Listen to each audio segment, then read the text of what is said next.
मोहतरम हाज़िरीन अल्लाह रब्बुल आलमीन का एहसान और उसी का फ़ज़ल है कि अल्लाह ताला ने हमें इस मजलिस का हिस्सा बनाया। दरूद सलाम भी नाज़िल हुआ अंबिया अलैहिस्सलातु वस्सलाम पर, खुसूसन जनाब मुहम्मद रसूलुल्लाह सल्लल्लाहु अलैहि वसल्लम पर।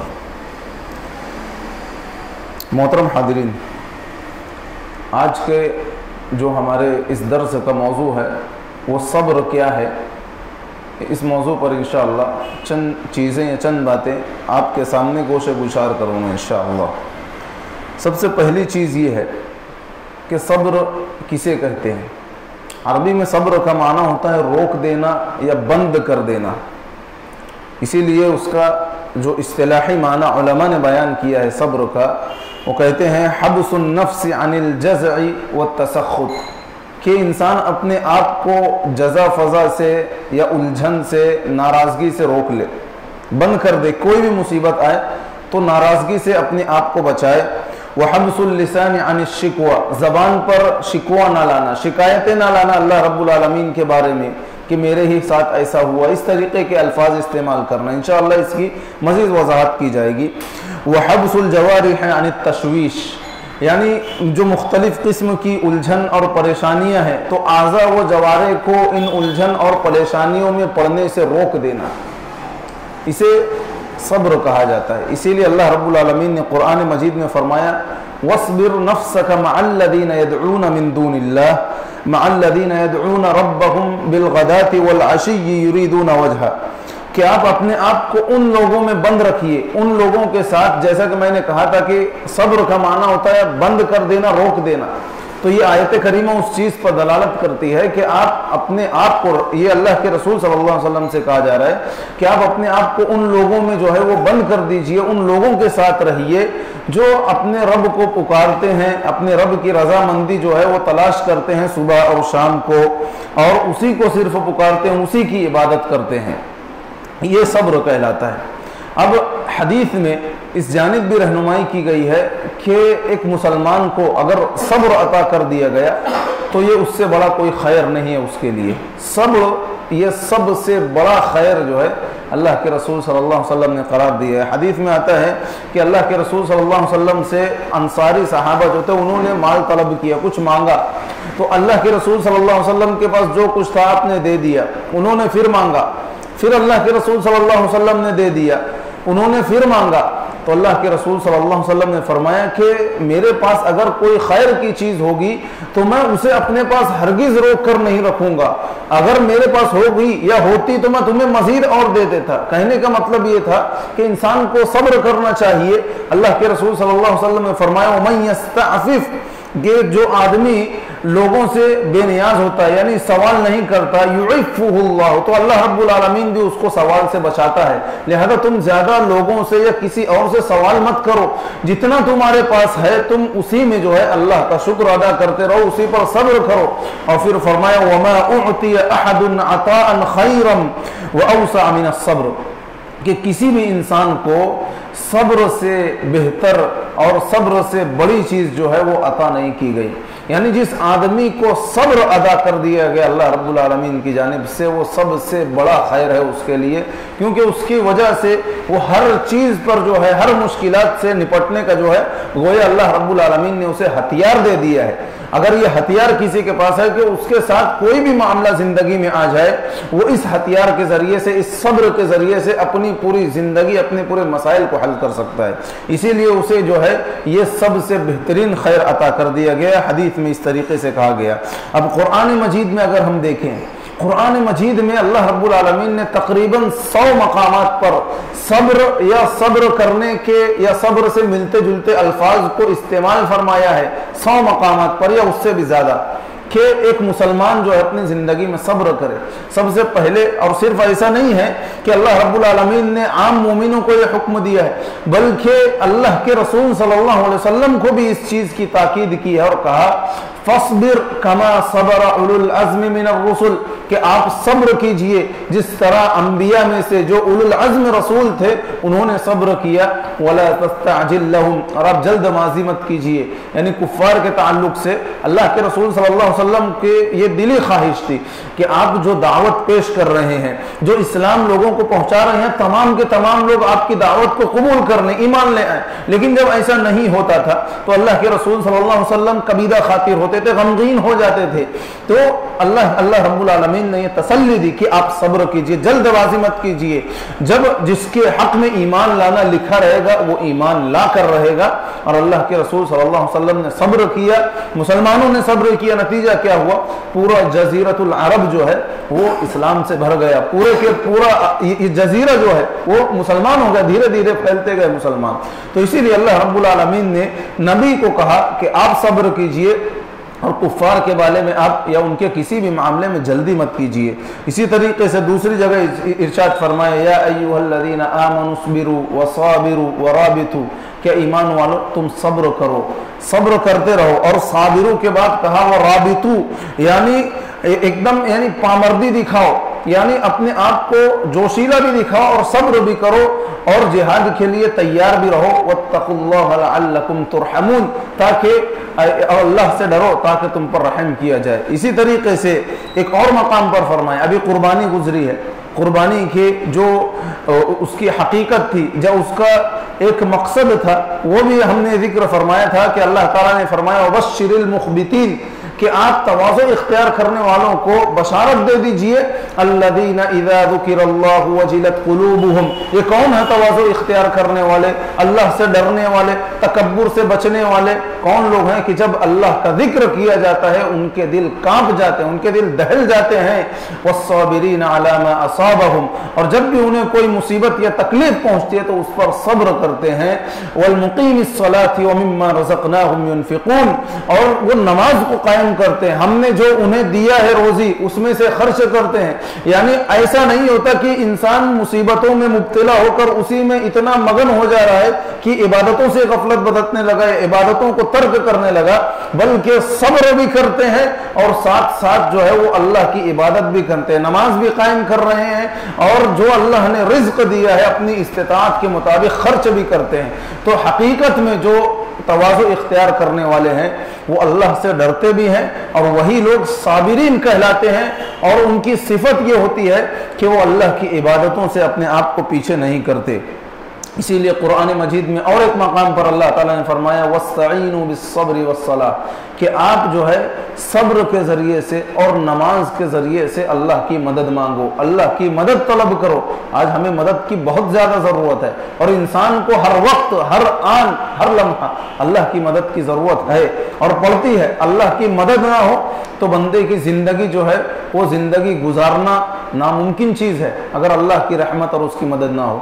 ये अल्लाह की मदद ही है कि हम यहाँ बैठे हैं, हमारे जिस्म में अल्लाह ने रूह को रखा है, हमें दीन इस्लाम पर अब तक कायम रखा है, और ये दुआ है कि अल्लाह रब्बुल आलमीन मरते दम तक कायम रखे। ये अल्लाह की मदद है बंदे के साथ, वरना अगर अल्लाह रब्बुल आलमीन मदद ना करे तो बंदे तो अपने आप को हलाक कर लेंगे, जिस्मानी तौर पर भी और रूहानी तौर पर भी, यानी अपने ईमान को भी ज़ाय कर देंगे। लिहाजा अल्लाह ताला ने ये कहा कि सब्र के ज़रिए से और नमाज के ज़रिए से अल्लाह की मदद मांगो। हत्ता कि एक मकाम पर तो अल्लाह रब्बुल आलमीन ने सब्र को नमाज के बराबर कर दिया और कहा या अय्युहल्लज़ीना आमनुस्तईनु बिस्सब्रि वस्सलाह इन्नल्लाहा मअस्साबिरीन, के ईमान वालो तुम सब्र और नमाज के जरिए से अल्लाह की मदद मांगो, अल्लाह रब्बुल आलमीन सब्र करने वालों के साथ है। यहाँ ये नहीं कहा कि अल्लाह रब्बुल आलमीन नमाज कायम करने वालों के साथ है, बल्कि सब्र करने वालों के साथ है, क्योंकि उनको मुसीबतें पहुंचती हैं, उन्हें तकलीफ पहुंचती हैं। वो अल्लाह की रज़ा की खातिर जब सब्र करते हैं तो ऐसे लोगों को अल्लाह की मईयत, अल्लाह की मदद हासिल होती है, जो हकीकी तौर पर सब्र करने वाले होते हैं। इसीलिए अल्लाह रब्बुल आलमीन ने इसी चीज़ को दूसरे अंदाज में कुरान मजीद में फरमाया वल्लाहु युहिब्बुस साबिरीन, कि सब्र करने वालों से अल्लाह रब्बुल आलमीन मोहब्बत करता है। और अल्लाह रब्बुल आलमीन जब मोहब्बत कर लेता है तो आइए ये हदीस सुन लीजिए कि जिसमें अल्लाह की मोहब्बत का जिक्र किया गया। अल्लाह के रसूल सल्लल्लाहु अलैहि वसल्लम फरमाते हैं कि अल्लाह ताला फरमाता है कि मेरा बंदा मेरा तकर्रुब उस चीज़ के ज़रिए से हासिल कर सकता है जो मैंने उसके ऊपर फ़र्ज़ की हैं, यानी फ़राइज़ को अंजाम देकर अल्लाह का तकर्रुब हासिल करना सबसे पहला कदम है। और फिर फ़राइज़ के साथ साथ अल्लाह रब्बुल आलमीन फरमाता है कि जो मैंने उसके ऊपर फ़र्ज़ किए हैं उसके ज़रिए तो मेरा तकर्रुब हासिल करता ही, लेकिन नवाफिल के ज़रिए से भी मेरा तकर्रुब हासिल करने की कोशिश करता रहता है। और जब वो ऐसा कर लेता है तो अल्लाह रब्बुल आलमीन फरमाता है कि मैं उसका कान बन जाता हूँ जिससे वो सुनता है, उसकी आँख बन जाता हूँ जिससे वो देखता है, उसका हाथ बन जाता हूँ जिससे वो पकड़ता है, उसका पैर बन जाता हूँ जिससे वो चलता है। और जब ऐसा हो जाता है तो फिर मैं उससे मोहब्बत करने लगता हूँ। और जब अल्लाह रब्बुल आलमीन मोहब्बत करता है और इस तरीके से बंदे के पूरे आज़ा व जवारे को अपनी इबादत में लगा देता है, फिर जब भी वो अल्लाह रब्बुल आलमीन से दुआ मांगता है, हाथ उठाता है, तो अल्लाह रब्बुल आलमीन उसकी उस दुआ को जरूर कबूल करता है। अगर वो अल्लाह की पनाह तलब करता है तो अल्लाह रब्बुल आलमीन उस बंदे को अपनी पनाह में ले लेता है। ये किस चीज़ के नतीजे में हुआ? ये अल्लाह से मोहब्बत का नतीजा हुआ जो इस आयत करीमा में जिक्र किया गया, वल्लाहु युहिब्बुस साबिरीन, कि अल्लाह रब्बुल आलमीन सब्र करने वालों से मोहब्बत करता है। अब देखिए यूसुफ अलैहिस्सलाम का वाक़या हम जानते हैं कि उनके भाइयों ने उन्हें कुएं में डाल दिया, फिर एक काफिला आया जो उस कुएं से पानी की गर्ज से जब डोल डाला, देखा कि बच्चा है, तो उन्हें ले जाकर मिस्र बेच दिया गया। मिस्र में औने पौने भाव उन्हें बेच दिया गया। कोई यानी उस वक्त बच्चे की कोई कीमत नहीं होती थी। जब उन्हें बेच दिया गया लेकिन यूसुफ अलैहिस्सलाम के ऊपर ये मुश्किलात आई, ये परेशानियां आई, उन्होंने सब्र किया और सब्र करने के बाद उन्होंने क्या कहा, अल्लाह रब्बुल आलमीन ने क्या बदले में कहा, इन्नहु मन यत्तक़ी व यस्बिर फ़इन्नल्लाह ला युज़ीअु अजरल मुहसिनीन, कि जो अल्लाह से डरता रहा और सब्र करता रहा तो अल्लाह रब्बुल आलमीन ऐसे नेकी करने वालों को के अजर को जो है वो ज़ाय नहीं करेगा। नतीजा क्या हुआ, यूसुफ अलैहिस्सलाम के दरबार में उनके भाई सवाली बनकर खड़े थे। एक वक्त ऐसा भी आया, ये किस चीज का नतीजा था, ये अल्लाह की रजामंदी की खातिर सिर्फ सब्र करने का नतीजा था।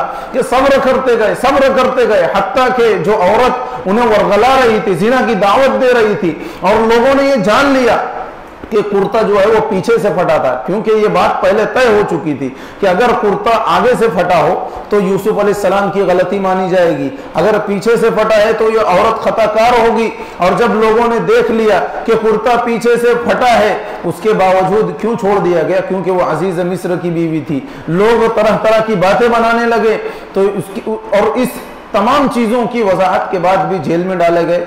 उसके बाद वहां पर कई साल जेल में गुजारते हुए सब्र करते रहे।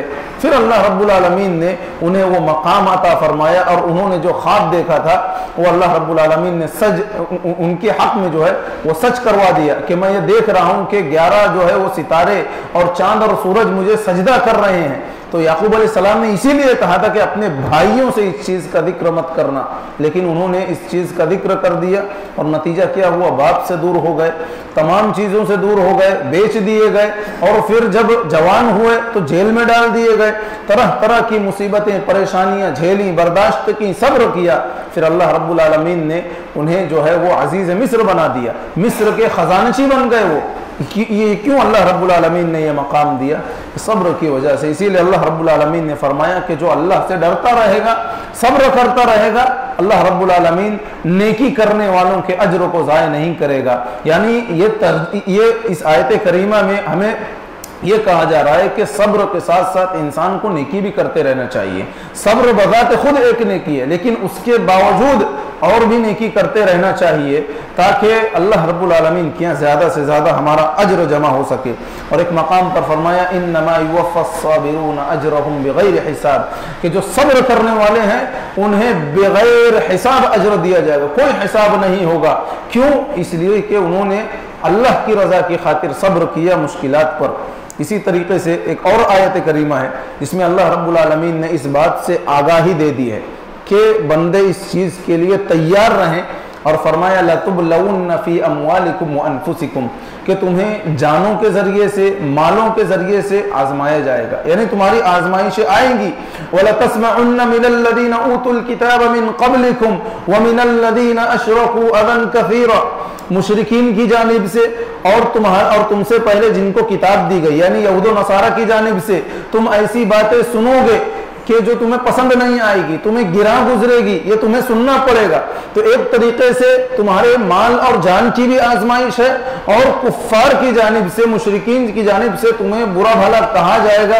तो ये कहने और ये सुनने की भी तुम्हें आदत डालनी चाहिए, और इस पर भी सब्र करना चाहिए। इसीलिए अल्लाह ताला ने फरमाया, व इन तस्बिरु व तत्तकू फइन्न ज़ालिका मिन अज़्मिल उमूर, यानी अगर तुम जानों की कुर्बानी देकर सब्र करोगे, माल की कुर्बानी देकर सब्र करोगे, मुशरिकीन कुफ्फार की जानिब से उठने वाली बातें जो तुम्हें परेशान करती हैं, तुम्हें तकलीफ पहुंचाती है, उस पर तुम सब्र करते रहोगे, तो ये तुम्हारा सब्र करना ये बहुत ही ऊंचा जो है ये उमूर में से बहुत ही बुलंद मकाम मर्तबा हासिल करने वाली चीज है ये। तो इन तमाम आयात से जो एक बात मालूम हुई कि एक मुसलमान को जो है वो साबिर होना चाहिए, मुतहम्मिल होना चाहिए, उसके अंदर बर्दाश्त करने की कुव्वत होनी चाहिए। और कैसी कुव्वत होनी चाहिए? देखिए, अल्लाह के रसूल सल्लल्लाहु अलैहि वसल्लम और मुसलमानों को मक्के से निकाल दिया गया। निकलने से पहले मुसलमानों ने बहुत सब्र किया, कई मुसलमान शहीद हुए, अपने माल को छोड़ना पड़ा, अपने पसंदीदा वतन को छोड़ना पड़ा, सब्र किया मुसलमानों ने, और अल्लाह के हुक्म के आगे जो है वो सर को झुकाते हुए मदीना की जानिब हिजरत कर ली, अपने जान और अपने दीन को बचाते हुए। लेकिन जब एक वक्त ऐसा आया कि अल्लाह रब्बुल आलमीन ने मुसलमानों को गलबा दिया।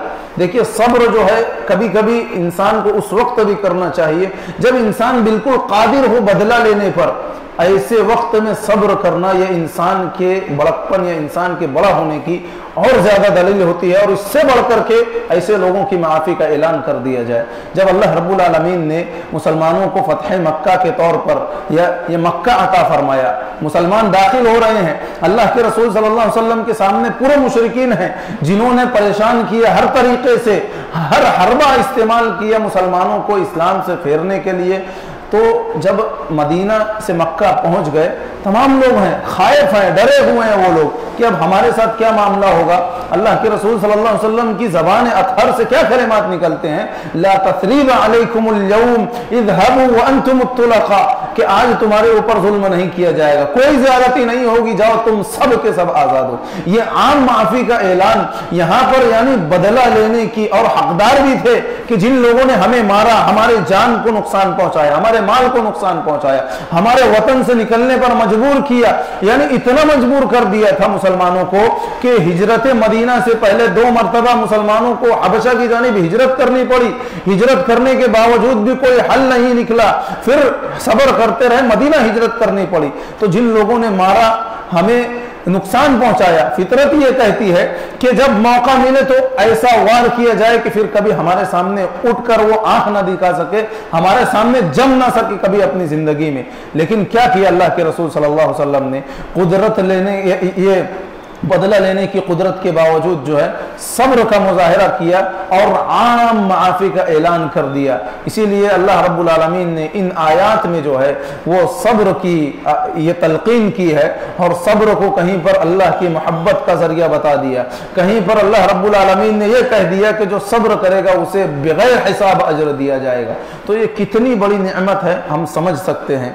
अब देखिए अल्लाह के रसूल सल्लल्लाहु अलैहि वसल्लम की एक हदीस देख लीजिए, जिसमें अल्लाह के रसूल सल्लल्लाहु अलैहि वसल्लम फरमाते हैं कि सबसे ज्यादा अगर आजमाइशें किसी को आती हैं तो वो अंबिया को आती हैं, अंबिया से बढ़कर किसी को नहीं आजमाया जाता। उसके बाद फिर उस बंदे को आती है जो दीनदारी में बहुत मजबूत हो, यानी जो जितना ज्यादा इताअत और फर्मा बरदार होगा, जितना ज्यादा हम कह सकते हैं ईमान वाला होगा, उतना ही ज्यादा अल्लाह रब्बुल आलमीन उस बंदे को आजमाएगा, उतनी ही बड़ी आजमाइशों में मुब्तला करेगा। क्योंकि कभी कभी आजमाइशें इंसान के माल से ताल्लुक रखती हैं, कभी आजमाइशें उसकी जान से ताल्लुक रखती हैं, कभी आजमाइशें उसके ईमान को झिझोड़ने वाली होती हैं, यानी ख्वाहिशात के जरिए से फिर उसकी आजमाइश की जाती है। उसे ऐसी चीजों में आजमाया जाता है कि आम लोग उस चीज में बआसानी मुलव्विस हो जाते हैं, जैसे जिना है, गुनाह है, या दूसरे जो है ख्वाहिशात को ये उभारने वाले जो उमूर हैं, इन चीजों में ईमान के बकद्र लोगों को आजमाया जाता है। तो जिस कदर ईमान होगा मजबूती में, उसी कदर जो है वो आजमाइशें भी होंगी। ऐसा नहीं है कि अगर कोई अल्लाह का इताअत और फर्मा बरदार बंदा है, अपने आप को या वो मोमिन बंदा है और बहुत ज्यादा इताअत और फर्मा बरदारी भी करता है, तो उसे आजमाया नहीं जाएगा, बल्कि ये यकीनी है कि अगर जितना ज्यादा वो इताअत और फर्मा बरदारी में होगा, उतना ज्यादा अल्लाह रब्बुल आलमीन की जानिब से आजमाइशें आएंगी। और फिर अल्लाह के रसूल सल्लल्लाहु अलैहि वसल्लम फरमाए कि अगर एक मोमिन बंदा कम इताअत और फर्मा बरदारी ये वाला होता है, तो फिर उसे उसी के ईमान और उसी के दीन के बकद्र आजमाया जाता है। और फिर फरमाया कि जब ये आजमाइशें आती हैं तो एक मुसलमान जो है बराबर अपनी जिंदगी में आजमाइशों से जूझता रहता है, आजमाइशें आती रहती हैं, लेकिन जब वो सब्र करता रहता है तो एक हालत ऐसी होती है उस पर कि वो जमीन पर चलता है और वो गुनाहों से खाली होता है। यानी अल्लाह रब्बुल आलमीन इन आजमाइशों के जरिए से, और जो उन आजमाइशों पर सब्र किया था उसने, उसके जरिए से अल्लाह ताला उसके गुनाहों को बराबर माफ करता रहता है, बराबर माफ करता रहता है। इसीलिए कहा गया कि जब एक मोमिन बीमार होता है तो ये बीमारी भी उसके लिए शिफा का जरिया बन जाती है, उसके गुनाहों की मगफिरत का जरिया बन जाती है। तो हर किस्म की आजमाइश जब भी मुसलमानों को आजमाया जाता है, एक ईमान वाले को, तो ये आजमाइश उसके हक में जो है हर तरीके से जो है वो खैर लेकर आती है। और इस हदीस से यह भी मालूम हुआ कि सबसे ज्यादा आजमाइशें जो हैं वो, या हम कह सकते हैं जो ये कठिनाइयां जो आती हैं जिंदगी में, रुकावटें आती हैं, वो सख्त से सख्त जिसे हम कहेंगे वो अंबिया के हक में आती है, क्योंकि सबसे ज्यादा ईमान वाले वही होते हैं और अल्लाह के सबसे ज्यादा मुकर्रब बंदे भी वही होते हैं। जो तो इस हदीस से यह भी मालूम हुआ कि अल्लाह का मुकर्रब बंदा बनने के लिए, या जितना ज्यादा हम करीब होते जाएंगे उतना ज्यादा जो है आजमाइशें हमें घेरते चली जाएंगी। और जो मुकर्रब बंदे होते हैं वो इन तमाम आजमाइशों को पार कर लेते हैं। इसी तरीके से अगर अम्बिया को अगर हम देखें, अय्यूब अलैहिस्सलाम का किस्सा कुरान मजीद में अल्लाह रब्बुल आलमीन ने इख्तिसार के साथ जिक्र फरमाया है और उनकी एक सिफत को जिक्र फरमाया और वो सब्र है। अल्लाह ताला ने फरमाया वज़कुर अब्दना अय्यूब, कि हमारे बंदे अय्यूब अलैहिस्सलाम को याद कीजिए। इज़ नादा रब्बहू अन्नी मस्सनी अश-शैतान बिनुसबिन व अज़ाब, कि जब उन्होंने कहा अपने रब को पुकारते हुए कि शैतान ने मुझे जो है वो सख्त तकलीफ़ और अज़ाब में मुब्तला कर रखा है। यानी देखिए तकालीफ़ और मुसीबतों को शैतान की जानिब मंसूब किया, यानी ये शर है। जैसे कुरान मजीद में भी अल्लाह रब्बुल आलमीन ने फरमाया कि जो तुम शर कमाते हो तुम्हारी अपनी जानिब से है, यानी शैतान के बहकावे में आकर करते हो, क्योंकि शर की निस्बत अल्लाह रब्बुल आलमीन की जानिब नहीं की जाएगी। शर की निस्बत जो है वो शैतान की जानिब की जाती है। ये खुद अल्लाह रब्बुल आलमीन का उसलूब है। तो उन्होंने अल्लाह रब्बुल आलमीन से शिकायत की और सब्र करते रहे। उसका नतीजा क्या हुआ? उरकुद बिरिजलिक, अल्लाह रब्बुल आलमीन ने कहा कि अपने पैर को ज़मीन पर मारिए, ज़मीन पर रगड़िए। हाज़ा मुग़तसलुम बारिदुम व शराब, वहाँ से पानी का चश्मा जो है वो जारी हो गया, जो ठंडा था, नहाने लायक था और पीने लायक था। अल्लाह रब्बुल आलमीन ने हिदायत जारी कर दी कि तुम इस चश्मे के पानी से जो है नहाओ और इसे पियो भी, यही तुम्हारी शिफा का जरिया बन जाएगा।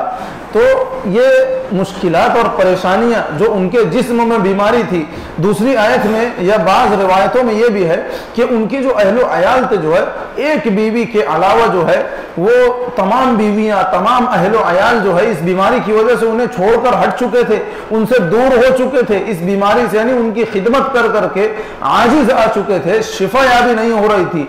लोग जो है वो नाउम्मीदी में दूर हो गए कि अब इसको शिफा नहीं हासिल हो सकती। लेकिन देखिए अय्यूब अलैहिस्सलाम जो सब्र करते रहे, अल्लाह रब्बुल आलमीन से दुआ मांगी, अल्लाह रब्बुल आलमीन ने उनकी दुआ को कबूल फरमा लिया। तो ये मालूम हुआ इस आयत करीमा से कि जब बंदा सब्र करता है और सब्र की हालत में दुआ करता है, अल्लाह रब्बुल आलमीन उसकी दुआओं को भी कबूल फरमाता है। ये अय्यूब अलैहिस्सलाम की मिसाल हमारे सामने है, जो आज जो है बतौर तमसील और नमूना हम हर जगह सुनते हैं, हर जगह लोग बयान करते हैं, उलमा बयान करते हैं, क्योंकि ये मिसाल ऐसी ही है कि इसे बयान किया जाए, क्योंकि अल्लाह रब्बुल आलमीन ने इसे बयान फरमाया है। और क्यों बयान फरमाया? ताकि हम इससे इबरत लें कि उन्हें किस कदर सख्त तकलीफ पहुंची। 1 साल 2 साल नहीं, मुसलसल कई साल ये तकलीफ अपने जिस्म में बर्दाश्त करते रहे। फिर आखिरकार अल्लाह रब्बुल आलमीन ने जो है उनकी दुआ को कबूल फरमाया। और फिर उन्होंने एक कसम भी खा ली थी कि उनकी जो एक बीवी थी, बहुत ही नेक साले बीवी थी, उनसे कुछ गलती हो गई, तो अय्यूब अलैहिस्सलाम ने कसम खा ली कि मैं तुम्हें 100 कोड़े लगाऊंगा। तो अल्लाह रब्बुल आलमीन ने देखिए उनके सब्र के नतीजे में कहिए या उनकी आजमाइश के नतीजे में कहिए, अल्लाह ने उन पर यह आसानी कर दी और कहा कि एक काम कीजिए, अगर तुमने कसम खा ली है तो अब कसम नहीं तोड़ना। हाँ, एक तरीका यह है कि तुम 100 जो है वो पतली पतली डंडियां ले लो, झाड़ू की जैसी 100 पतली पतली, और उसको एक साथ बांध लीजिए और एक साथ मारिए 100 डंडियों से, तो आपकी जो 100 कोड़े लगाने वाली कसम थी वो भी पूरी हो जाएगी। तो अल्लाह रब्बुल आलमीन ने यह रास्ता बताया। देखिए, क्योंकि 100 कोड़े मारना वो भी एक ऐसी खिदमत गुजार बीवी पर कि जब सब छोड़कर जा चुके हैं, वो अकेली बीवी बची थी, तो फिर अल्लाह रब्बुल आलमीन ने मदद फरमाई और ये रास्ता दिखाया और फरमाया इन्ना वजदनाहु साबिरा। एक सिफत जिक्र फरमाई कि हमने अपने बंदे को बहुत ही ज्यादा सब्र करने वाला पाया। निअमल अब्दु इन्नहु अव्वाब, बहुत ही बेहतरीन बंदे थे, बहुत ही अच्छे बंदे थे और अल्लाह की जानिब रुजू करने वाले बंदे थे। तो ये अय्यूब अलैहिस्सलाम थे। और दूसरी आयत करीमा में इसी तरीके से अल्लाह रब्बुल आलमीन ने उस चीज़ का जिक्र फरमाया कि जो अहलो अयाल उनको छोड़कर जा चुके थे, उनकी दुआ की वजह से अल्लाह रब्बुल आलमीन ने सिर्फ उन अहल को नहीं अता फरमाया, उन अहल को वापस नहीं लाया, बल्कि उतने ही और अल्लाह रब्बुल आलमीन ने उन्हें अता फरमाया। तो उनके अहलो अयाल को भी अल्लाह रब्बुल आलमीन ने वापस कर दिया, उनकी जो बीमारी थी उसे भी ख़त्म कर दिया, जितनी परेशानी थी तमाम चीज़ों को अल्लाह रब्बुल आलमीन ने ख़त्म कर दिया। और क्यों ख़त्म किया? क्योंकि उन्होंने पूरी ज़िंदगी जो है वो सब्र का दामन जो है वो उन्होंने छोड़ा नहीं। अब देखिए, इसीलिए कुरान मजीद में अल्लाह रब्बुल आलमीन ने अंबिया का तज़किरा करते हुए एक छोटी सी आयत में फरमाया व इस्माईल व इदरीस व ज़ुल किफ़्ल, कि इस्माईल, इदरीस और ज़ुल किफ़्ल ये भी एक नबी हैं, उनके बारे में फरमाया कुल्लुम मिनस साबिरीन, ये तमाम के तमाम लोग जो हैं सब्र करने वाले थे। इस्माइल अलैहिस्सलाम के किस्से को हम जानते हैं, इदरीस अलैहिस्सलाम के बारे में भी ये सिफत बयान फरमाई और जुल्किफ्ल अलैहिस्सलाम के बारे में कहा कि सब्र करने वाले बंदे थे। खुद अल्लाह के रसूल सल्लल्लाहु अलैहि वसल्लम के बारे में देखिए, ताइफ जब गए, इस्लाम की दावत दी, लोगों ने इस्लाम की दावत को कबूल करने के बजाय क्या किया, अल्लाह के रसूल सल्लल्लाहु अलैहि वसल्लम के पीछे वहाँ के बदमाशों औबाशों को लगा दिया कि जो अल्लाह के रसूल सल्लल्लाहु अलैहि वसल्लम को परेशान कर रहे थे, पत्थरों से बारिश कर रहे थे, यानी इतना मारा, इतना परेशान किया, इतना घसीटा कि अल्लाह के रसूल सल्लल्लाहु अलैहि वसल्लम की जो जूतियां आपने पहनी थी, खून बहकर उन जूतियों में जमने लगा, यानी लहू लहान कर दिया। उसी हालत में वहां से निकल गए, बहुत कबीरा खातिर थे, परेशान थे। मक्का से आना इसीलिए हुआ था ताइफ कि मक्का में लोग दावत को कबूल नहीं कर रहे थे, तो अल्लाह के रसूल सल्लल्लाहु अलैहि वसल्लम ने ताइफ का रुख किया कि शायद वहां पर कुछ बात बन जाए, कुछ लोग ऐसे पैदा हो जाएं जो इस्लाम को कबूल करने वाले हों, जो मुसलमानों को या जिनके जरिए से अल्लाह रब्बुल आलमीन इस्लाम और मुसलमानों को तक़वियत पहुंचाए। इसीलिए अल्लाह के रसूल सल्लल्लाहु अलैहि वसल्लम ने ताइफ की जानिब सफर किया और नतीजा क्या हुआ कि लहू लहान कर दिया गया। ऐसे ही जो है आप परेशानी की हालत में चलते रहे, आते रहे, अचानक एक मकाम पर जो है अल्लाह के रसूल सल्लल्लाहु अलैहि वसल्लम को ख्याल आया, होश आया, तो आप जो है ठहर गए और फिर देखा ऊपर के अल्लाह के रसूल सल्लल्लाहु अलैहि वसल्लम के ऊपर जो है वो बादल साया फगन है। आपने बादल को देखा तो उसमें जिब्रील अलैहिस्सलाम नजर आए, तो उन्होंने अल्लाह के रसूल सल्लल्लाहु अलैहि वसल्लम से पूछा कि आपको जो तकलीफ पहुंचाई गई, आपको जो परेशान किया गया है, आपके ऊपर जो मुसीबतें आई हैं, अगर आप कहें तो इन जो है ये बस्ती वालों को दोनों पहाड़ियों के दरमियान रख कर जो है रगड़ दिया जाए, आप हुक्म दीजिए, ये पहाड़ों के फरिश्ते जो है मलाइकतुल जिबाल ये तैयार हैं, आपका हुक्म हो। अल्लाह रब्बुल आलमीन की जानिब से ये ऑर्डर आया है कि जाओ रसूल से पूछ लो, तो पूछने के लिए आए थे। अल्लाह के रसूल सल्लल्लाहु अलैहि वसल्लम पर कुर्बान जाइए। देखिए कोई भी इंसान ये कहता कि हाँ अभी मैं मुसीबत में हूं, क्योंकि जब इंसान को तकलीफ पहुंचती है, अगर फौरी तौर पर उसे उसका रिएक्शन मालूम करना हो या उसे पूछना हो, तो उसके दिल में एक तरीके का आग होता, इंतकाम का जज्बा होता है, फौरन कहता है हाँ उसे खत्म करो, उससे मेरे जानिब से बदला लिया जाए। लेकिन अल्लाह के रसूल सल्लल्लाहु अलैहि वसल्लम ने कहा कि नहीं, ऐसा नहीं, बल्कि अगर इन्होंने इस्लाम कबूल नहीं किया तो मैं ये उम्मीद करता हूं कि अल्लाह रब्बुल आलमीन इनकी नस्लों में ऐसे लोगों को पैदा फरमाएगा जो ईमान कबूल करेंगे, जो इस्लाम ले आएंगे। ये अल्लाह के रसूल सल्लल्लाहु अलैहि वसल्लम की दुआ का नतीजा था कि बाद में पूरे के पूरे ताइफ वाले जो है वो मुसलमान हो गए। लेकिन अल्लाह के रसूल सल्लल्लाहु अलैहि वसल्लम का एक यहाँ पर पहलू आपकी जिंदगी का कि आपने सब्र किया, आप बदला लेने के ऊपर जो है वो कादिर थे, लेकिन तब भी आपने सब्र किया और फतह मक्का के वक्त भी जो है आपने सब्र किया, जैसे कि मैंने अभी जिक्र फरमाया। लिहाजा जो है सब्र ये इंसान की जिंदगी में खैर ही खैर लेकर आता है। इसीलिए जो है कुरान और हदीस में इसके बहुत सारे फवायद और समरात को जिक्र फरमाया गया है। अब मैं कुछ उनमें से चंद चीजें, तमाम चीजों को नहीं रख सकता आपके सामने, चंद चीजों को आपके सामने रखने की कोशिश करता हूं। अब देखिए कुरान मजीद में अल्लाह रब्बुल आलमीन ने सब्र करने वालों के बारे में फरमाया कि ऐसे लोगों को अल्लाह की रहमत, अल्लाह की नवाजिशें हासिल होती है जो सब्र करते हैं। अल्लाह ताला ने सूरतुल बकरा में फरमाया वलनबलुवन्नकुम बिशैइन मिनल खौफि वल जू'i व नक्सिम मिनल अमवाल वल अनफुसि वत्थमरात, कि हम तुम्हें जरूर भी जरूर आजमाएंगे। या आजमाइशें कैसी होंगी? कुछ न कुछ खौफ के जरिए से होंगी, हरास के जरिए से होंगी, यानी ऐसे लोगों को अल्लाह रब्बुल आलमीन हमारे ऊपर मुसल्लत कर देगा जो हमारी जान को नुकसान पहुंचाएंगे, जिसकी वजह से हमें खौफ महसूस होगा अपनी जान का। और फिर किस चीज का खौफ महसूस होगा?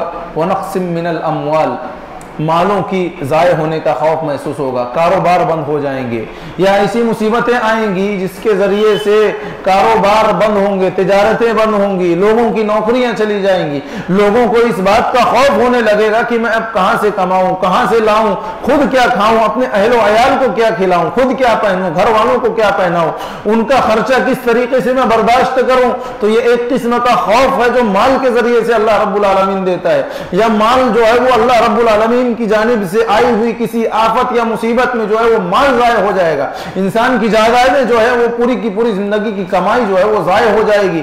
ये एक तरीके की आजमाइश है।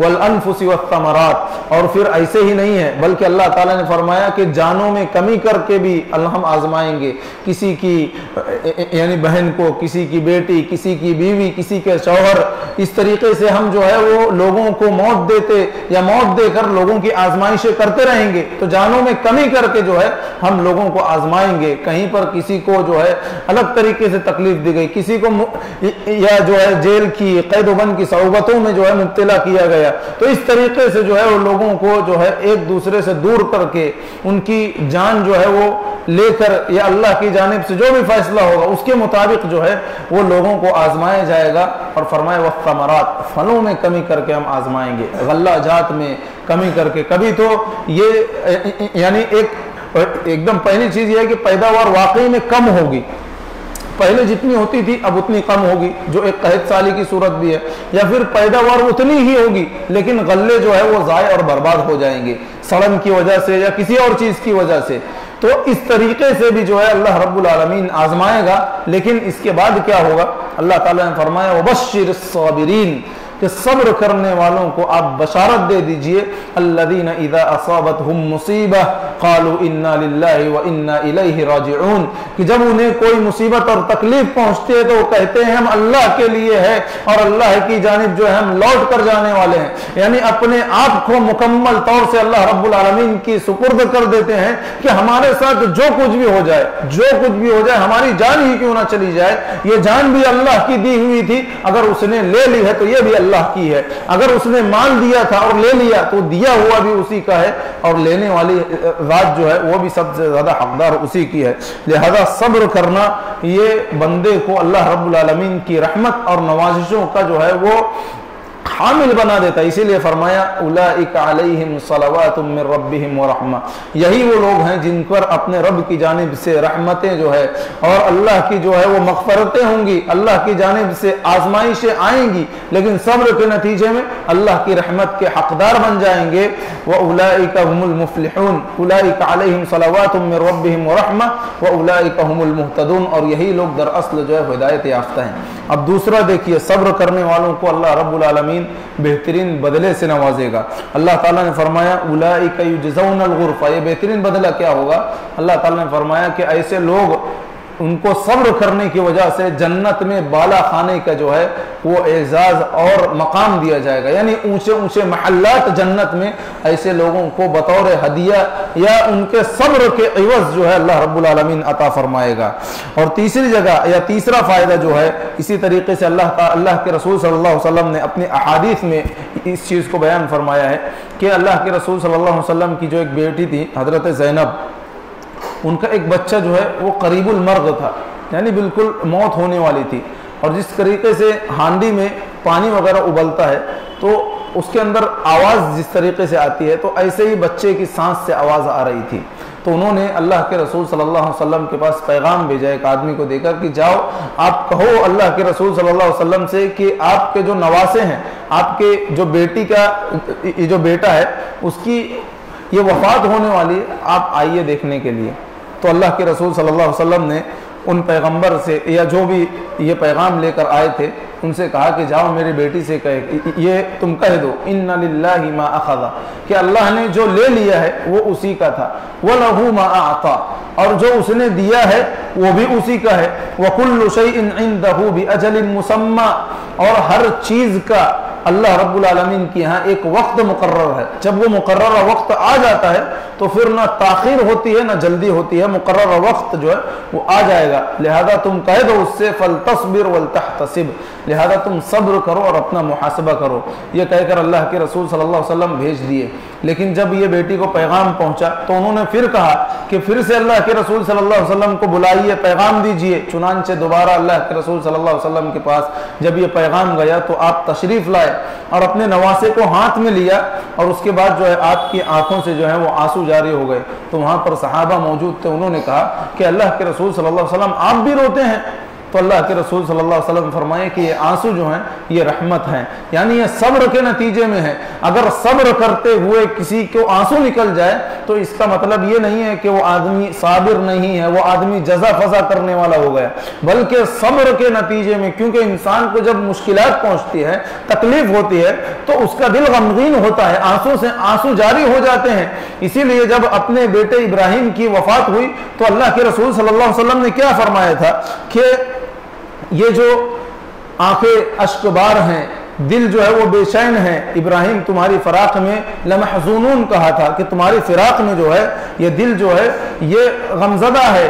वला नक़ूलु इल्ला मा यरदा रब्बुना, उस वक्त भी अल्लाह के रसूल सल्लल्लाहु अलैहि वसल्लम ने कहा था कि हम तो वही बात कहेंगे जो हमारे रब को पसंद है, जिससे हमारा रब जो है वो राजी होता है। तो इससे ये मालूम हुआ कि सब्र करने की वजह से अगर आंसू निकल आए तो ये आदमी ऐसा नहीं होता कि वो साबिर नहीं है या वो जजा फजा करने वाला कहलाया जाएगा, बल्कि सब्र की वजह से भी आंसू निकल आते हैं। काब बिन मालिक रदी अल्लाह अन्हु का वाक़या हम लोगों ने बारहा सुना होगा कि 3 सहाबी ऐसे थे जो जंगे या ग़ज़वा तबूक से पीछे रह गए थे, जिनमें से 2 ये सहाबी थे, हिलाल बिन उमैया और मुरारा बिन रबी, जो थोड़े ज़ईफ़ थे, और काब बिन मालिक रदी अल्लाह अन्हु, क्योंकि ऐसे वक्त में जंग हुई कि खजूरें पक रही थी। अब कोई भी आदमी या कोई भी किसान कहिए या कोई भी शख्स जिसका बाग हो, वो अपने फलों को जब पकते हैं उस वक्त नहीं छोड़कर जाना चाहता, लेकिन चूंकि अल्लाह के रसूल सल्लल्लाहु अलैहि वसल्लम का हुक्म था कि सख्त गर्मी के मौसम में तबूक की जानिब निकलना है, अब मुसलमान निकल गए। काब बिन मालिक रज़ी अल्लाह अन्हु के पास सवारी थी और बहुत अच्छी सवारी थी। उन्होंने सोचा कि चलो एक दिन मैं बाद निकलूंगा तो मैं पीछे से जाकर मिल जाऊंगा, क्योंकि अकेला आदमी तेजी से सफर करता है और काफिले के साथ जब लोग चलते हैं तो तमाम लोगों को ज़हन में रखकर सफर किया जाता है, ना बहुत तेज ना बहुत धीरे, बल्कि मुतवस्सित दर्जे के एतबार से सफर किया जाता है। तो इन्होंने कहा कि मैं एक दिन बाद निकलूंगा और जाके मुसलमानों से मिल जाऊंगा। तो ऐसे ही करते करते वो टालते गए, आज नहीं कल निकलूंगा, कल निकलूंगा, हत्ता के मुसलमान इतनी दूर निकल गए कि काब बिन मालिक रज़ी अल्लाह अन्हु के लिए जाना अब नामुमकिन हो गया। अब उन्हें शर्म आने लगी कि मदीना में सिर्फ मैं ही हूं जो हट्टा कट्टा नजर आता हूं, बाकी सब माजूर लोग मुझे नजर आ रहे हैं, ज़ईफ लोग नजर आ रहे हैं। जब भी वो ये मदीना की गलियों में निकलते तो उन्हें शर्म महसूस होने लगती, शर्म आने लगती कि मैं कैसे पीछे रह गया। अब वक्त ये हो गया कि खबरें आने लगी कि अल्लाह के रसूल सल्लल्लाहु अलैहि वसल्लम तबूक से वापस आ रहे हैं, क्योंकि जंग हुई नहीं थी तो मुसलमान वापस आ रहे हैं। तो खबरें आने लगी। इन्होंने पहले सोचा कि मैं कुछ ना कुछ बहाना लगाकर अल्लाह के रसूल सल्लल्लाहु अलैहि वसल्लम से बच जाऊंगा, लेकिन जैसे ही अल्लाह के रसूल सल्लल्लाहु अलैहि वसल्लम के आने के दिन करीब आते चले गए तो इन्होंने कहा कि नहीं, मैं झूठ का सहारा नहीं लूंगा, बल्कि मैं सच बोलकर जो है वो अगर से मुझे मुश्किलात उठानी पड़ी तो मैं उसे उठाने के लिए तैयार हो जाऊंगा। चुनांचे अल्लाह के रसूल सल्लल्लाहु अलैहि वसल्लम जब आए मदीना तो बहुत सारे मुनाफिकीन भी थे जो पीछे रह गए थे, और मुनाफिकीन की आदत होती थी कि वो किसी जंग में शरीक नहीं होते थे और झूठे उज़्र और बहाने पेश करके अल्लाह के रसूल सल्लल्लाहु अलैहि वसल्लम से बच जाते थे। चुनांचे ये भी गए और उन्होंने अल्लाह के रसूल सल्लल्लाहु अलैहि वसल्लम को सारा माजरा पूरा सही बता दिया कि मैं कादिर भी था, सवारी भी थी, लेकिन मैं अपनी कोताही की वजह से मैं ग़ज़वे में शामिल नहीं हो सका। तो बहुत सारे लोग वहाँ मौजूद थे जिन्होंने कहा कि तुम भी कोई उज़्र पेश कर देते, तो इन्होंने कुछ कहा नहीं और चले गए। फिर अल्लाह के रसूल सल्लल्लाहु अलैहि वसल्लम की जानिब से हुक्म आया कि काब बिन मालिक, हिलाल बिन उमैया और मुरारा बिन रबी से जो है बाइकाट किया जाए, समाजी तौर पर इनसे बातचीत ना की जाए, इनसे कोई ख़रीद व फरोख्त ना किया जाए। अब देखिए ये मुश्किलात का वक्त यहाँ से शुरू हुआ। ऐसे ही ये वक्त गुजरते गए, दिन ब दिन वो अपने भाई के बाग में जाते हैं बात करने के लिए, भाई जो है वो मुंह फेर लेते हैं, जिसको सलाम करते हैं और वो सलाम का जवाब नहीं देते। क्यों? इसलिए कि अल्लाह के रसूल सल्लल्लाहु अलैहि वसल्लम का हुक्म था कि इनसे अब बातचीत नहीं करनी है। जिधर भी जाते, बाजार में जाते, जहां पर जाते, कोई उनसे बात करने के लिए तैयार नहीं था। यह तकलीफ पहुंचा रही थी वो चीज उन्हें बार बार।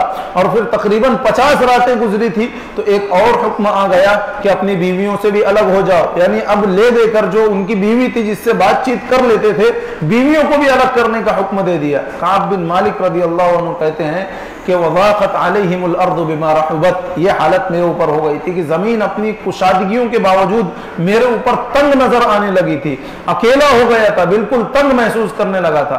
तो उसके बाद जब 50वीं रात हुई, 50वीं रात होने के बाद जो है वो कहते हैं मैं अपने छत के ऊपर, अपने घर की छत पर फजर की नमाज अदा कर रहा था, तो मैंने आवाज सुनी, एक जो है घुड़सवार तेजी से आ रहा था, लेकिन उसके आने से पहले ही उसकी आवाज मुझ तक पहुंच गई और उसने कहा कि काब बिन मालिक खुश हो जाओ, अल्लाह ने तुम्हारी तौबा को कबूल फरमा लिया। देखिए अल्लाह रब्बुल आलमीन ने उनकी इस मुश्किलात और मुसीबतों पर उन्होंने जो सब्र किया और सच बोला और इस बात को गवारा कर लिया कि मेरे सच बोलने के नतीजे में जो भी मुझे ये मुश्किलात आएंगी, परेशानी आएंगी, मैं सब्र करूंगा और सब्र का दामन नहीं छोड़ूंगा। अल्लाह की रजामंदी की खातिर उन्होंने सब्र किया, तो अल्लाह रब्बुल आलमीन ने आखिरकार उनकी भी तौबा को, उनकी भी दुआ को कबूल फरमा लिया और वो दौड़े दौड़े अल्लाह के रसूल सल्लल्लाहु अलैहि वसल्लम की खिदमत में हाजिर होते हैं और वो कहते हैं अल्लाह के रसूल, अगर मैं उस दिन चाहता तो आपसे झूठ बोलकर या झूठे उज्र पेश करके मैं बच सकता था, लेकिन मुझे इस बात का डर था कि मैं आपको झूठ बोल सकता हूं लेकिन अल्लाह रब्बुल आलमीन मेरे बारे में आपको खबर कर देगा, इसीलिए मैंने आपसे उस दिन सच कहा था और आज जो है मैं आपके सामने ये बात बयान कर रहा हूं। इससे पहले मैंने ये बात किसी से नहीं कही थी, जिसका नतीजा ये हुआ कि उन्होंने सब्र किया, अल्लाह रब्बुल आलमीन ने जो है उनको इज्जत भी दी और उनके बारे में कुरान मजीद में आयत नाजिल फरमाई और कहा या अय्युहल्लज़ीना आमनुत्तकुल्लाह व कूनू मअस्सादिकीन, कि ईमान वालों अल्लाह से डरो और सच बोलने वालों के साथ शामिल हो जाओ। ये सच बोलने वाला, इस आयत करीमा की आप तफसीर उठाएंगे तो मुफस्सिरीन ने इसी वाक़े को नकल फरमाया है जो मैंने अभी आपके सामने जिक्र फरमाया है, काब बिन मालिक रज़ियल्लाहु अन्हु, यानी पूरा सब्र से भरा हुआ है। देखिए समाजी बायकाट जो होता है और माशरती बायकाट जो होता है इंसान को बहुत ज्यादा तकलीफ पहुंचाता है, खुसूसी तौर पर जब एक वक्त वो लोग जिनसे आप मोहब्बत करते हैं बहुत ज्यादा और वही आपसे ऐसे अलग हो जाएं कि जैसे कभी हम मिले ही ना थे, हमारी पहचान ही क्यों ना हो, क्योंकि हम कहीं अजनबी ये जगह या अजनबी मकाम पर जाते हैं तो वहां हमसे किसी की पहचान नहीं होती तो कोई बात नहीं करता, इंसान अपने आप को अकेला महसूस करता है, क्यों? इसलिए कि लोगों की पहचान नहीं होती। तो ऐसे ही यहाँ पर जो है अल्लाह के रसूल सल्लल्लाहु अलैहि वसल्लम ने जो हुक्म दिया था बायकाट का, ये बहुत ही जो है वो तकलीफ दे था, लेकिन उन्होंने जो है वो सब्र किया, अल्लाह रब्बुल आलमीन ने अजर भी अता फरमाया, इज्जत भी दी और उनके बारे में कुरान मजीद में आयत भी नाजिल फरमाई। इसीलिए सब्र जो है वो इंसान को जो है अपनी जिंदगी का एक लाजमी जुज बना लेना चाहिए जब भी कोई मुसीबत आए, जब भी कोई तकलीफ आए। इसीलिए अल्लाह के रसूल सल्लल्लाहु अलैहि वसल्लम ने फरमाया कि जब एक मुसलमान को मुसीबत पहुंचती है, तकलीफ पहुंचती है और वो ये दुआ पढ़ लेता है अल्लाहुम्मा अजिरनी फी मुसीबती, अय अल्लाह तू मेरी इस मुसीबत में मुझे अज्र अता फरमा वख्लुफ ली खैरम मिन्हा, और इसका बेहतरीन मुझे बदल अता फरमा, यानी निअमुल बदल दे, इसके बदले में कुछ मुझे अता फरमा, इल्ला अखलफल्लाहु मिन्हा, तो अल्लाह रब्बुल आलमीन उसको उसके बदले में जरूर जो है वो अता फरमाता है। अब इस हदीस के ज़िम्न में जो है वो उम्मे सलमा रज़ियल्लाहु अन्हा इस हदीस की राविया हैं, इस हदीस की उम्मुल मुमिनीन उम्मे सलमा रज़ियल्लाहु अन्हा, वो कहती हैं कि अबू सलमा जो उनसे बहुत मोहब्बत करते थे और उन्होंने जो है अलग अलग हिजरत की, पहले अबू सलमा हिजरत कर लिए लेकिन उम्मे सलमा के खानदान वालों ने उनको जाने नहीं दिया, मियाँ बीवी में जुदाई, और फिर जो बच्चा था उनको जो है अबू सलमा के घर वाले उठा कर ले गए, शौहर अलग, बीवी अलग, बच्चा भी अलग। ये हर रोज जो है ये मदीना को जाने वाला रास्ता जो वहां आकर खड़ी होकर ताक में रहती थी कि कैसे मुझे मदीना जाने की मिल जाए, मदीना जाने की मिल जाए, क्योंकि मेरे शौहर वहां पर हैं, अल्लाह के रसूल वहां पर हैं, यानी उन्हें ये चीज तकलीफ पहुंचाती थी, सब्र करती नहीं और वही रास्ता देखती थी। तो उनके खानदान में से किसी को रहम आया और कहा कि जाने दो इसको, इसका शौहर वहां पर है, वो उसके बगैर यहाँ नहीं रह सकती। तो उनके खानदान वालों ने जब ये फैसला लिया तो उम्मे सलमा को मदीना जाने दिया, क्योंकि ये बहुत ही आपस में एक दूसरे से मोहब्बत करते थे। अब देखिए इतनी मोहब्बत के बावजूद एक वक्त ऐसा आया कि अबू सलमा रज़ियल्लाहु अन्हा ये अन्हु की वफात हो गई, यानी शौहर की वफात हो जाती है। अब उस वक्त ये सोचती हैं कि अबू सलमा जैसा नेक, वफा, शिआर, मोहब्बत करने वाला शौहर मुझे कहाँ मिलेगा। लेकिन कहती हैं कि जब मैंने अल्लाह के रसूल सल्लल्लाहु अलैहि वसल्लम की ये हदीस सुनी, इस हदीस में जिक्र था कि जब कोई मुसलमान ये दुआ पढ़ता है अल्लाहुम्मा अजिरनी फी मुसीबती, कि मेरी मुसीबत पर मुझे अजर अता फरमा, सवाब अता फरमा, वख्लुफ ली खैरम मिन्हा, और उसका निअमुल बदल भी अता फरमा, और फिर ये भी है कि अल्लाह रब्बुल आलमीन इस दुआ के पढ़ने की वजह से उस बंदे को निअमुल बदल भी देता है। तो मैं उस वक्त से ये दुआ पढ़ने लगी और उनके वहम गुमान में ये था कि अबू सलमा जैसा शौहर मुझे नहीं मिल सकता, अगर मुझे ये दूसरी शादी भी हो गई तो उनके जैसा शौहर मुझे नहीं मिल सकता। तो फिर क्या हुआ, इस दुआ को मैं पढ़ती रही। एक दिन ऐसा आया कि अल्लाह के रसूल सल्लल्लाहु अलैहि वसल्लम ने निकाह का पैगाम भेजा। बताइए, इस दुआ की फजीलत में इस हदीस को जिक्र किया जाता है कि जब बंदा जो है अल्लाह की रजा की खातिर सब्र करते हुए इस दुआ का एहतमाम करता है तो अल्लाह रब्बुल आलमीन उसकी दुआ को कबूल करते हुए ऐसा बदल अता फरमाता है कि जो उसको वहम गुमान में भी नहीं था, उन्हें भी वहम गुमान में नहीं था, उनके भी, कि अल्लाह के रसूल सल्लल्लाहु अलैहि वसल्लम उनसे निकाह का पैगाम करेंगे। अभी इस बारे में देखिए, हजरत अबू बकर रज़ी अल्लाह अन्हु जो है, जब अल्लाह के रसूल सल्लल्लाहु अलैहि वसल्लम ने निकाह का पैगाम भेज दिया, कहते हैं कि मेरी ये ख्वाहिश थी कि मैं उम्मे सलमा से निकाह करूं, लेकिन जब मैंने देखा कि अल्लाह के रसूल सल्लल्लाहु अलैहि वसल्लम जो है उम्मे सलमा से निकाह करने की जानिब रागिब है, तो मैं जो पीछे हट गया और मैंने अपनी जबान से कहा नहीं कि मैं उनसे निकाह करना चाहता हूं। तो अल्लाह रब्बुल आलमीन ने अबू सलमा के बदले जो निअमुल बदल अता फरमाया वो अल्लाह के रसूल सल्लल्लाहु अलैहि वसल्लम की शक्ल में था। तो ये दुआओं की कबूलियत का और ये सब्र का नतीजा होता है। अल्लाह रब्बुल आलमीन से दुआ है कि हमें इन बातों को समझने और हर मुश्किलात में अल्लाह ताला हमें सब्र करने की तौफीक अता फरमाए। और सब्र की जो अक़साम है, अल्लाह रब्बुल आलमीन उन तमाम अक़साम को, यानी अल्लाह की इताअत पर सब्र करना, अगर मुश्किलात आ भी रही हैं तो अल्लाह की नाफरमानी को छोड़ने पर सब्र करना, अगरचे नफ्स उसकी जानिब माइल है, ख्वाहिशात उसको जो है उभार रही हैं, तब भी इंसान सब्र करना, अल्लाह ने जो तकदीर लिख दी, अच्छी हो या बुरी हो, उस तकदीर पर सब्र करना, इन तमाम अक़साम को अल्लाह रब्बुल आलमीन पर हमें अमल करते हुए सब्र करने की तौफीक अता फरमाए और हमारे इस सब्र को अल्लाह ताला हमारे गुनाहों का और आखिरत में मग़फ़िरत का ज़रिया बना दे। आमीन। व आखिरु दावाना अनिल हम्दुलिल्लाहि रब्बिल आलमीन। सुब्हानक अल्लाहुम्मा व बिहम्दिका अशहदु अल्ला इलाहा इल्ला अंता अस्तग़फिरुका व अतूबु इलैक।